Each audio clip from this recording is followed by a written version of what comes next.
Bienvenidos a un nuevo episodio de Disruptía, el podcast de TEP Institute. Hoy contamos con nosotros con un experto en el campo de la inteligencia artificial, Luis Carlos Prieto, que tiene una verdadera expertise en el campo de la IA y data science y que ha servido como catalizador para la transformación digital en empresas de sectores tan diversos como las finanzas o la construcción. Actualmente lidera la innovación en ferrovial y está trabajando en el desarrollo de plataformas generativas de tercera generación. Bueno, Luis Carlos, es un placer tenerte hoy aquí con nosotros. Yo ya te he presentado un poco, pero si quieres hablarnos tú un poco más de ti, de tu experiencia y de todo lo que has hecho en tu trayectoria profesional. Sí, claro que sí. Bueno, yo soy Luis Carlos Prieto, como he comentado, trabajo como Head of en el Centro de Excelencia de Inteligencia Artificial en Ferrovial, de forma global en la compañía. Ferrovial no solo es construcción, también son aeropuertos, energía, movilidad, distintos sectores. Previamente estuve desarrollando mi labor también como responsable de BI y Data e Inteligencia Artificial en la Liga de Fútbol y de la misma manera en el mundo de las apuestas de la mano de Codere. Entonces, bueno, distintos sectores, distintos proyectos y un mundo cada vez más entretenido. Sí, bueno, efectivamente, la verdad es que todo esto de la IA es algo que se está popularizando enormemente, que ahora mismo pues es como que está en oídos de todos. Algunas personas lo viven desde una perspectiva de la fascinación total, otras desde el miedo, algunos desde ambos combinados. Pero tú, que verdaderamente tienes experiencia, que para ti no es algo nuevo que ha surgido ahora, sino que llevas pues años y años y años trabajando en esto, desde tu perspectiva, ¿qué nos podrías contar sobre cómo está influyendo la IA generativa y en general la IA en la transformación digital de las empresas y bueno, del mundo en general, porque no solo es algo que afecte empresarialmente? Eh, es curioso, todo esto ha cambiado radicalmente desde hace aproximadamente un año. Mm. Llevamos muchos años, todos los profesionales que trabajan en el mundo de data, BI, Big Data, inteligencia artificial, sembrando en nuestras compañías que el uso de inteligencia artificial no era difícil. Ha sido complicado que nos creyeran hasta que apareció OpenAI. Ujú.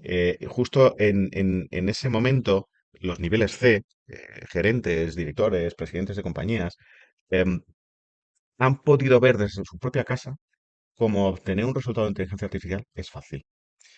Eso ha sido muy disruptivo y ha provocado que ahora el uso de la inteligencia artificial sea mucho más entendido y que no es complicado el uso. Luego nosotros ya nos complicamos la vida para que eso sea así, efectivamente.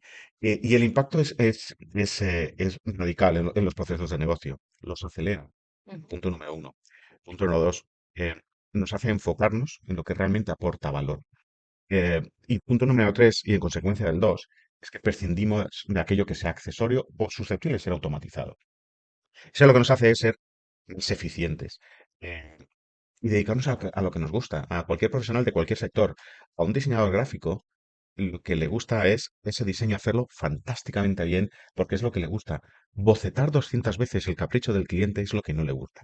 Si automatizamos ese proceso para que ese boceto se haga de una manera, con un modelo, y el cliente diga, quiero eso, fantástico, pues ahora te voy a hacer la imagen increíble que va a ser el objeto de la campaña. Nos hemos ido a un sector que mucha gente a lo mejor puede decir que tiene miedo y realmente estamos diciendo, no, no, no tener miedo. Vais a ir a lo que os gusta, a enfocaros en la imagen perfecta de la campaña, prescindiendo del aburrido que es del hogar, con los clientes, que somos muy caprichosos en Ujú. esas cosas. Al final es en lo que sirve todo esto y es en el que está marcando la diferencia. Vale, entonces, bueno, según nos comentas, no es tanto una perspectiva de que al final pues va a destruir trabajo, sino que los va a transformar, ¿no?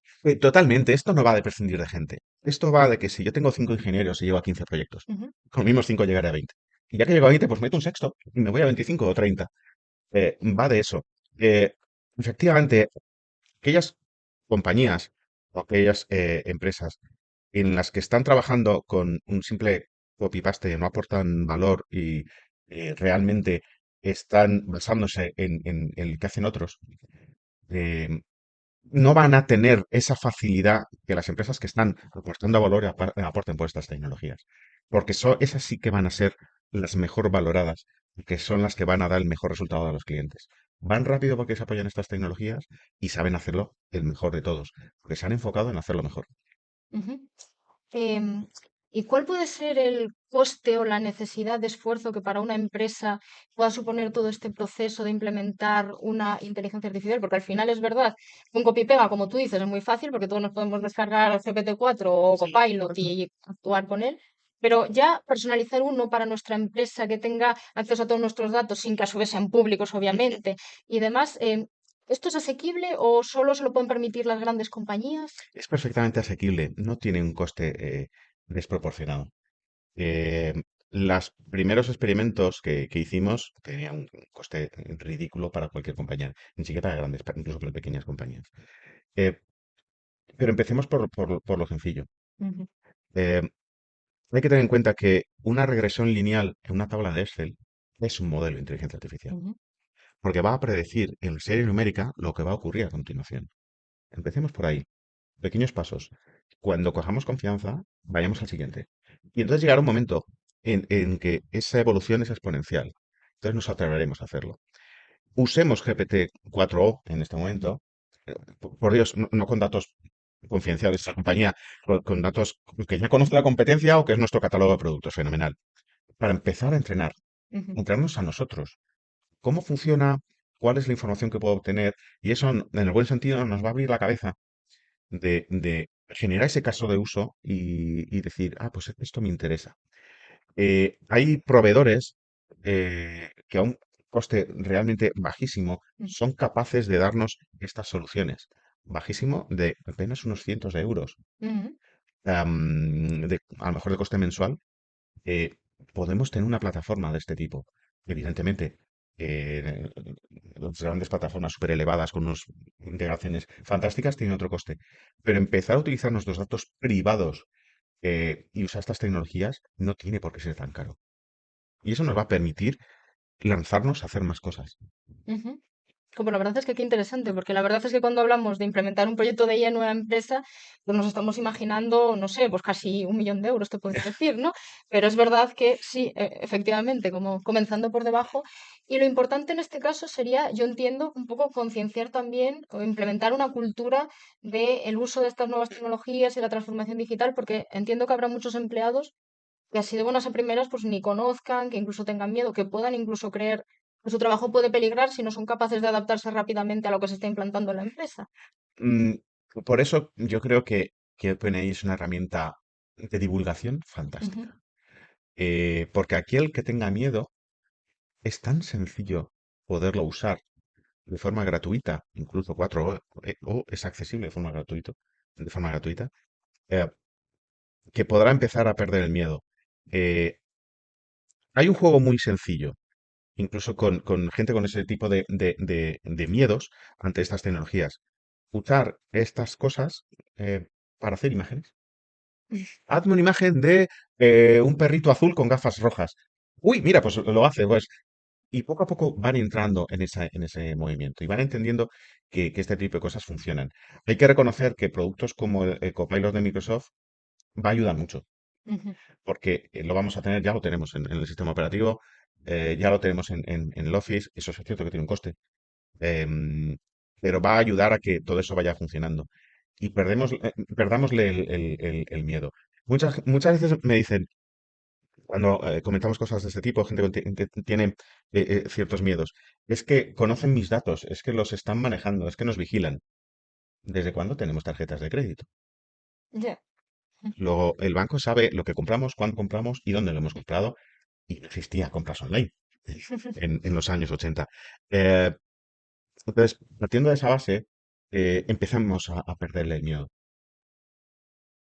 Muy interesante, la verdad, porque es verdad que efectivamente hay grandes miedos asociados a toda, porque además es que está siendo como un boom, como tú decías. Se está hablando de ello pues desde hace un año, pero es que en este año hemos pasado de pues algo un poco más sencillo como GPT-4 a de repente Da Vinci que nos puede crear cualquier tipo de imagen que incluso a veces ya cuesta distinguirla de la realidad y luego también pues algunos riesgos asociados, ¿no? Como pues todas estas imágenes al final que se han como creado de famosos que no eran reales Entonces, bueno, pues al final es cierto que todo pues tiene sus ventajas y sus inconvenientes.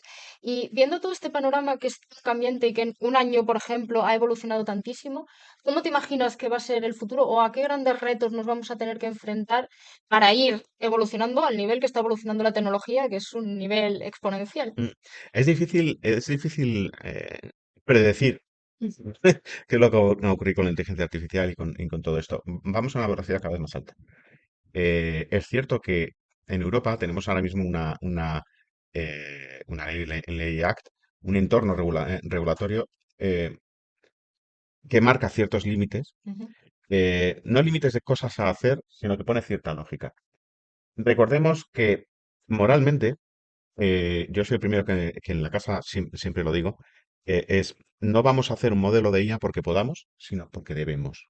ujú, Hay las legalidades que no hay legalidades, eh, mejor mantenerlas lejos. No, no nos metamos en eso porque va a ser un problema. Y ahí la parte de la IA sí marca esa parte. Es muy importante que lo que hagamos sea transparente, explicable, explicar qué es lo que hace por dentro un modelo de IA es matemáticamente complejo. Pero el por qué utilizamos ese modelo o qué datos de entrenamiento hemos utilizado y por qué el que tengamos controladas los sesgos positivos y negativos de todo lo que hagamos, eh, pues evidentemente es algo que debemos hacer. A nivel corporativo, desde la perspectiva global, tenemos una ventaja en Europa. Me explico. Con el AI si nos vamos a cualquier país del mundo, ya asumen que por el hecho de ser europeos, ya debemos ser transparentes, ujú, debemos tener los temas de seguridad, tenemos que ser absolutamente sostenibles, explicabilidad, trazabilidad de todo lo que hacemos, el tema de los sesgos. Y eso en cierta medida nos da una ventaja cuando intentamos movernos en otras geografías. Es que en definitiva yo creo que sí. Evidentemente eh, hay que gestionarlo y hay ese marco regulatorio que marca las reglas del juego. Se hicieron hace unos años muchos modelos que utilizaban la información facial para identificar a los usuarios. ujú, Eso tiene un problema que evidentemente hay que cubrir. En el pasado sí se trabajó en otros entornos en la que la información facial solo se guardaba un vector numérico y es lo único que importaba. No identificabas al usuario, no sabías quién era. Eso, bueno, pues es mucho más entendible. Pero de todas formas, eh, es algo que hay que gestionar y que evidentemente están las reglas marcadas. ujú. ¿Y cómo podemos saber nosotros como usuarios eh, hasta qué punto el uso de la IA pues, puede tener consecuencias negativas? O, por ejemplo, lo que comentamos, ¿Mm? yo soy empleada en una empresa y a lo mejor por desconocimiento pues subo un documento confidencial a GPT para que me lo analice y de repente pues es público, ¿no? Entonces, ¿crees que deberíamos de formarnos en este sentido, de tener como mínimo unas nociones básicas como usuarios? ¿O lo podemos simplemente intuir por la lógica de... Claro, todos tenemos correo electrónico. Sí.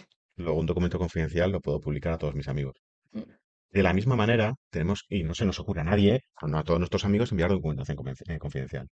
Lo que tenemos que hacer es formar a nuestros empleados en la cultura del uso, ujú, independientemente de la plataforma, se llame correo electrónico o se llame IA generativa. Efectivamente, nosotros al momento que salió OpenAI, y esto lo vimos desde el principio, se cerró el acceso. Nadie de dentro de la compañía podía acceder a este tipo de soluciones. Pero porque también nosotros, ya en febrero del año pasado, ya teníamos nuestra primera generación de asistente para poder hacer este tipo de cosas de forma interna y securizada. mm, Fuimos de los primeros que lo pudimos implantar. Em, y eso nos permitía tener la seguridad que la información no se iba a filtrar. Pero la forma de hacerlo es la cultura de los empleados. Insisto en que puedo coger la documentación personal, enviársela, o sea, personal, confidencial, y enviársela a todos mis contactos vía correo electrónico, por WhatsApp. Entonces, no podemos poner puertas al campo y la base de todo eso yo creo que es la formación, no solo técnica, sino cultural de uso de estas cosas. ujú. Jo, pues Luis Carlos, la verdad es que ha sido una charla increíblemente interesante. Nos has comentado pues cosas sobre un tema que a muchos a lo mejor nos pilla un poco como más lejano, pero los ha acercado mucho, además de una perspectiva como muy positiva, ¿no? Sí, Pues de perder el miedo, aprender a usarlo correctamente, pero usarlo porque pues al final es el futuro, es lo que nos toca. Y además estamos en una época en la que nosotros mismos podemos participar de ese futuro porque se está generando, entonces es una época como muy bonita, ¿no? sí, estamos en el momento fantástico, el inicio de una tecnología, marcando el futuro de esa tecnología y que va a cambiar las reglas del juego. Disfrutémoslo. Entendiendo, yo cuando digo disfrutar es que voy a dormir poco, trabajar mucho, pero que disfrutémoslo, es un momento apasionante. Bueno, pues nada, sobre todo pues agradecerte tu visita. Vosotros. Seguro que a los espectadores le ha parecido increíblemente interesante todo esto que hemos aprendido y te invito a que vuelvas cuando quieras nuevamente para contarnos más innovaciones y para Ujú. hablarnos de casos de uso o de lo que a ti te apetezca. Por Muchísimas supuesto. A gracias. vosotros.